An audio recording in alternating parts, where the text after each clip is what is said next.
નમસ્તે મિત્રો, આપ સૌ સાહિત્ય પ્રેમી વાચન પ્રેમી મિત્રોનું ઓડિયો ગુજબુક્સમાં સ્વાગત છે. અત્યારે આપણે વાંચી રહ્યા છીએ વર્ષના પ્રત્યેક દિવસ માટે એક એમ 365 સુંદર સંદેશાઓ સાથેનું આ અદ્ભુત પુસ્તક ઉઘડતા દ્વાર અંતરના. ઓક્ટોબર 20. તમે સમગ્રનો એક ભાગ નથી તો પછી અવ્યવસ્થિત અંધાધૂંધ જીવન જીવીને તમારી જાતને પૃથક શા માટે કરી લો છો?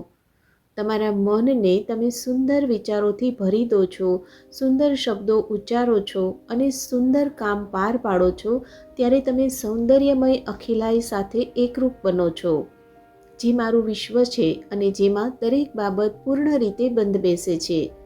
દરેક જણ એ આંતરિક શાંતિ અને સંવાદિતા ખોળે અને પામે તો દુનિયામાં એ શાંતિ અને સંવાદિતાનું સામ્રાજ્ય પ્રવર્તે. ક્યાંક તો એની શરૂઆત થવી જોઈએ, તો તમારામાંથી જ એનો આરંભ કેમ ન કરવો?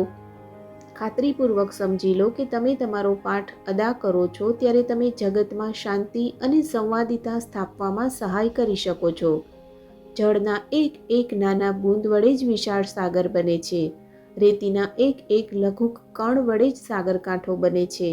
એટલે અંદરની શાંતિથી ભરેલી દરેક વ્યક્તિ બહારની દુનિયામાં શાંતિ લાવી શકે છે.